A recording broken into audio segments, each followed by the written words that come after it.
Bastien Moreau had been obsessed with Mont Blanc since childhood, collecting every book, map, and expedition report about Europe's deadliest peak. He trained for 2 years, running up stadium steps with a 60-pound pack, practicing rope techniques, until his hands bled, studying weather patterns like a meteorologist. His friends called him crazy for attempting a winter solo climb. His parents begged him to wait for spring, to bring a partner, to choose an easier mountain. Bastien told them that Mont Blanc in December was the ultimate test, that anyone could climb it in summer with good weather and crowds of tourists. He wanted to prove something that no one asked him to prove. On December 15, 1999, Bastien signed the logbook at the Refuge des Cosmiques at 11,135 feet, writing in neat handwriting that he planned to reach the summit by December 18th and return by December 20th. The refuge keeper, Marcel Dubois, remembered him because Bastien carried an unusually heavy pack and asked detailed questions about crevasse locations on the boss's ridge. Dubois warned him that a storm was coming, that temperatures would drop to minus 40 degrees Fahrenheit, that even experienced guides were canceling climbs. Bastien thanked him politely and left before dawn the next morning, disappearing into the darkness above Chamonix. The storm arrived exactly as predicted, bringing winds that reached 120 miles per hour and snow that fell so hard it erased footprints. Within minutes, for 6 days, visibility dropped to zero. Helicopter rescues became impossible. Radio communications failed. When the weather finally cleared on December 22nd, search teams found Bastien's tent on the Grand Plateau at 13,180 feet, perfectly pitched and secured with military precision. Inside, they discovered his sleeping bag still warm, a half-eaten energy bar on his camp stove, and his journal open to an entry dated December 17th that read simply, "The ice is singing. I understand why people never come back." Search teams combed every accessible route for 3 weeks, using avalanche probes, trained dogs, and thermal imaging equipment. They found nothing. Bastien's parents hired private guides who continued, searching through spring, offering a reward that eventually reached 100,000 francs. The local press ran daily updates for months. Conspiracy theories emerged suggesting Bastien had staged his own disappearance, that he was hiding in Argentina or Thailand, starting a new life away from the pressure of his engineering program and his controlling family. His father, a successful architect from Lyon, hired private investigators who tracked false sightings across 3 continents. The truth was simpler and more terrible. Bastien had attempted to descend the Italian side of Mont Blanc during the storm, probably because high winds made the French route impossible. This path crosses the Brouillard Glacier, a maze of crevasses that can open and close without warning. The glacier moves constantly, grinding forward at roughly 6 feet per year, crushing everything in its path into fragments no larger than dice. Bodies that fall into deep crevasses get pulverized by the ice, then transported downhill for decades before emerging as unrecognizable pieces near the glacier's terminus. Mountain rescue statistics show that Mont Blanc kills an average of 24 people every year, making it more dangerous than K2 or Everest in terms of deaths per attempt. The mountain's deceptive accessibility attracts inexperienced climbers who underestimate its objective hazards. Altitude sickness strikes at 15,177 feet. Avalanches occur without warning. Crevasses can be 200 feet deep and impossible to escape. Weather changes in minutes, trapping climbers between storms that can last for weeks. Professional guides who work on Mont Blanc for decades still respect the mountain's ability to kill anyone, anywhere, for any reason. Bastien's disappearance became a case study in mountaineering schools, an example of how perfect preparation cannot guarantee survival. His training schedule, equipment list, and route planning were flawless. His physical conditioning was exceptional. His technical skills were advanced, yet none of that mattered when the mountain decided to demonstrate its power. The same storm that killed Bastien also claimed 2 experienced German climbers and a Swiss guide who had summited Mont Blanc more than 50 times. Experience means nothing when the mountain gets angry. His parents held a memorial service in January 2000, burying an empty coffin in the cemetery overlooking Lyon. His mother, Catherine Moreau, refused to believe he was dead for 7 years, maintaining his bedroom exactly as he left it, paying his phone bill in case he called, leaving messages on his voicemail every Christmas.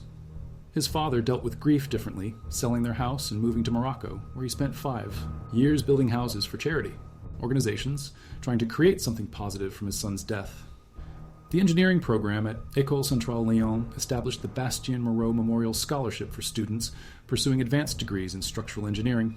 His professors remembered him as brilliant, but obsessed with proving himself through increasingly dangerous challenges.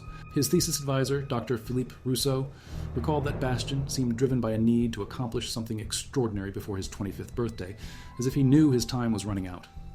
The backpack emerged on August 12, 2024, during an unusually warm summer that accelerated glacial melting throughout the Alps. A team of Swiss climbers spotted the fabric protruding from the ice near the Brouillard Glacier's terminus, approximately 80 or 200 feet below where Bastien had pitched his tent. The glacier had carried his belongings downhill for 25 years, preserving them in a frozen time capsule that told the story of his final days. Inside the backpack, investigators found items that revealed Bastien's last hours in terrifying detail. His emergency whistle showed teeth marks, suggesting he had tried to signal for help by keeping it in his mouth. His headlamp was cracked, probably from a fall.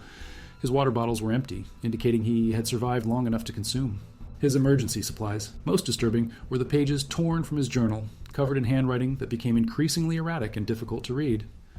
The final journal entry, written on what appeared to be December 18th, described his situation with the clinical precision of an engineer documenting system failure, wind speed approximately 100 nOLs, visibility 0, temperature minus 35 Celsius, cannot locate tent, hands not functioning properly, ice forming in lungs, following compass bearing 180 degrees toward Italian refuge, but terrain not matching map.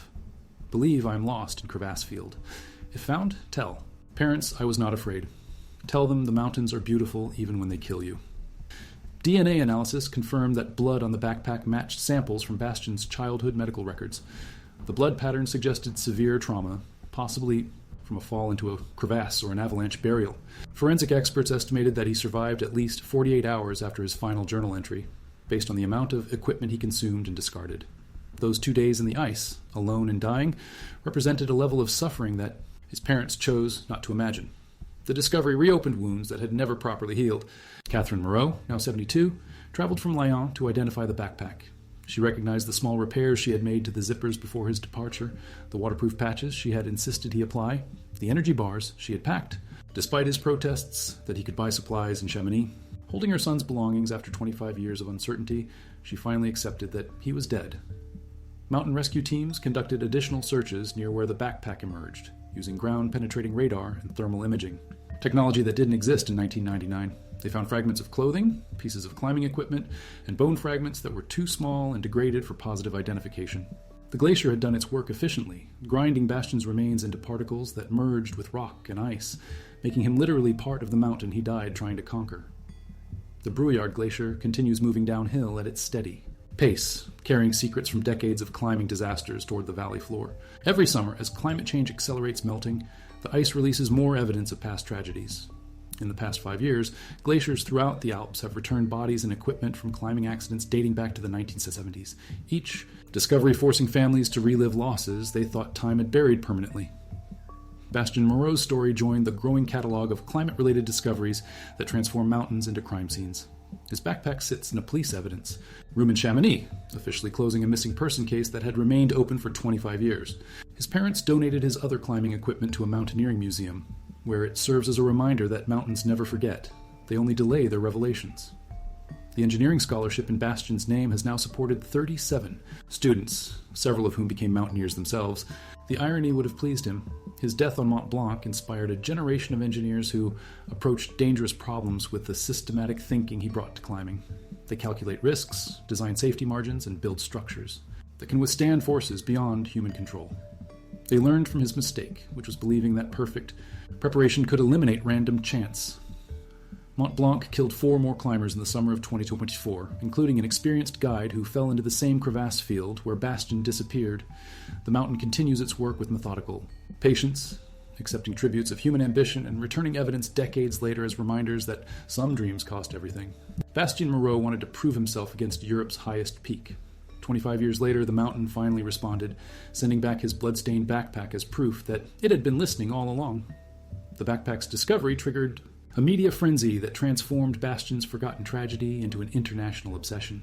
French television stations ran hour-long documentaries reconstructing his final climb using drone footage and computer simulations. British newspapers published detailed maps showing exactly where the backpack emerged and speculating about his body's location. American climbing magazines featured cover stories analyzing his equipment choices and route selection. The internet exploded with theories, investigations, and conspiracy videos that accumulated millions of views within weeks. Professional climbers who had never heard of Bastien Moreau suddenly became experts on his case. They analyzed photographs of his gear, criticized his decision to climb alone, and debated whether he could have survived if he had chosen different equipment. Online forums filled with armchair mountaineers who dissected every detail of his preparation and execution. The consensus was always the same. Bastian had made fundamental errors that guaranteed his death. Nobody wanted to acknowledge the uncomfortable truth that even perfect climbers die on Mont Blanc for reasons beyond their control. The Swiss climbers who found the backpack, brothers named Klaus and Werner Zimmermann, became reluctant celebrities overnight. They had been climbing together for 37 years and had discovered human remains on glaciers 6 times previously. None of those discoveries generated significant attention because the bodies were recent and the circumstances were clear. Bastian's case was different because the 25-year gap created mystery where none should have existed. The brothers refused interview requests and regretted reporting their discovery to authorities. Catherine Moreau watched the media coverage with mixture of gratitude and horror. She appreciated that people remembered her son, but the constant speculation about his suffering made her grief fresh again. Reporters called her daily, asking for family photographs, childhood stories, and emotional reactions to various theories about his death. She stopped answering her phone after a tabloid journalist offered her money for exclusive access to Bastian's bedroom, which she had finally converted into a home office in 2019. The Chamonix police received hundreds of tips from people claiming to have information about Bastian's disappearance. A retired hotel manager insisted he had seen Bastian drinking coffee in downtown Chamonix 3 months after his supposed death. A German tourist produced blurry photographs that allegedly showed him hiking in the Bavarian Alps in 2003. A psychic from California offered detailed descriptions of his final hours that matched elements from his journal with suspicious accuracy. Every tip required investigation, consuming resources that could have been used for current missing person cases. Dr. Philippe Rousseau, Bastian's former thesis advisor, published a memorial essay in the Journal of Structural Engineering that analyzed his students' approach to risk management. Rousseau revealed that Bastian had submitted his thesis proposal just 2 weeks before departing for Mont Blanc, choosing to research dynamic load distribution in steel frame buildings during seismic events, specifically because it involved calculating failure probabilities under extreme conditions. His academic work mirrored his climbing philosophy. Both involved precise analysis of catastrophic scenarios.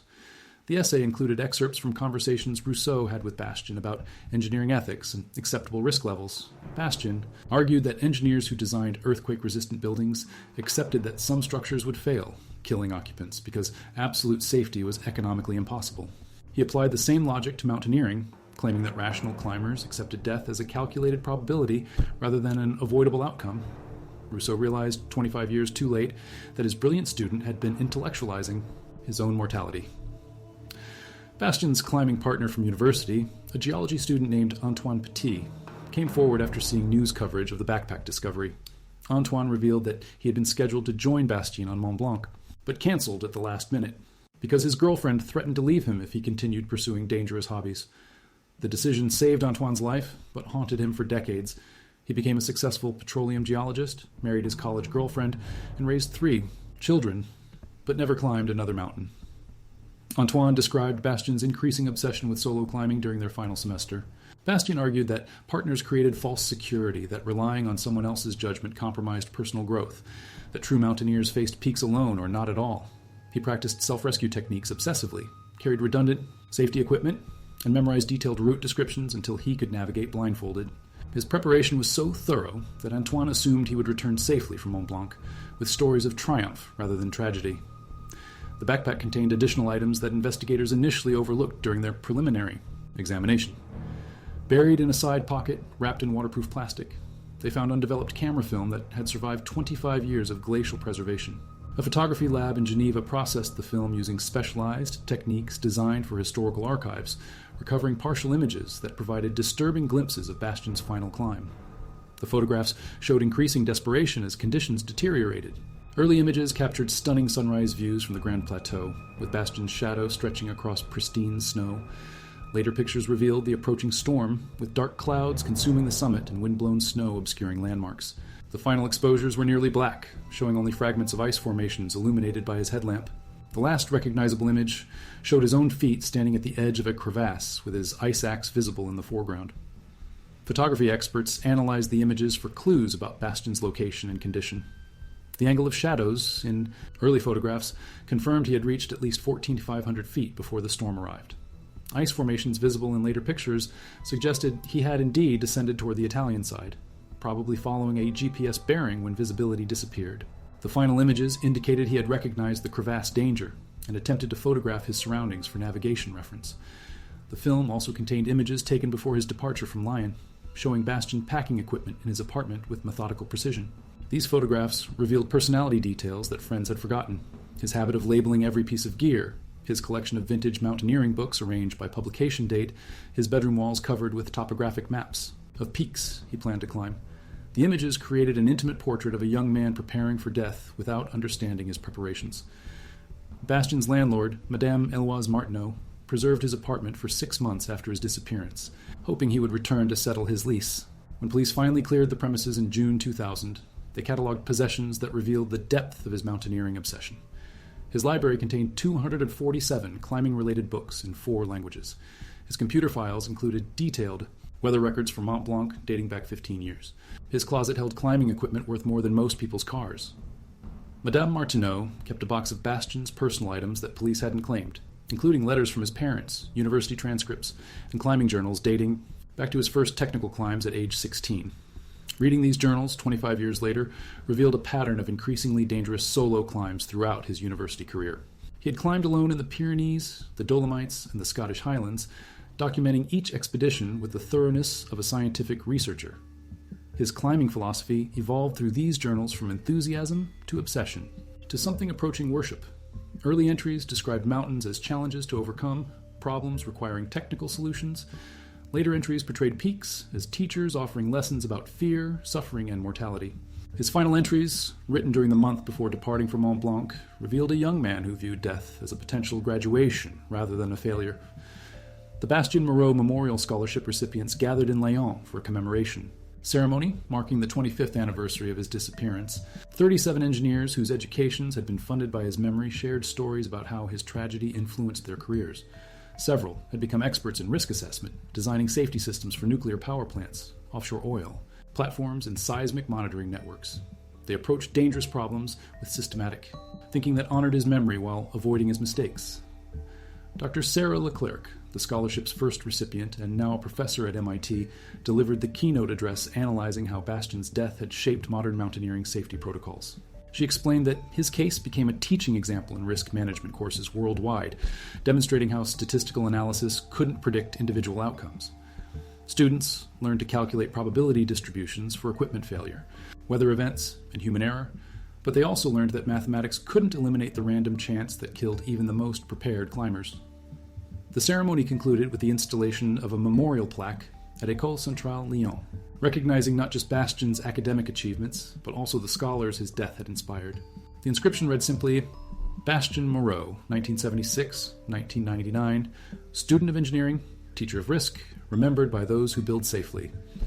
His parents attended the ceremony, finally achieving closure that the backpack discovery had temporarily disrupted. Climate scientists studying glacial retreat throughout the Alps predict that warming temperatures will continue revealing artifacts from past climbing disasters for decades to come. The Brouillard Glacier alone contains an estimated 40 bodies from climbing accidents spanning 80 years. Each summer brings new discoveries, pieces of equipment, fragments of clothing, and occasionally complete remains that allow families to finally bury their dead.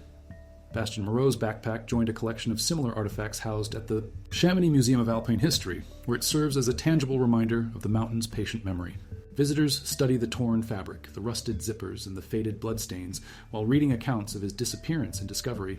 Children learn that mountains preserve everything, returning evidence when they choose, transforming every glacier into an archive of human ambition and its consequences.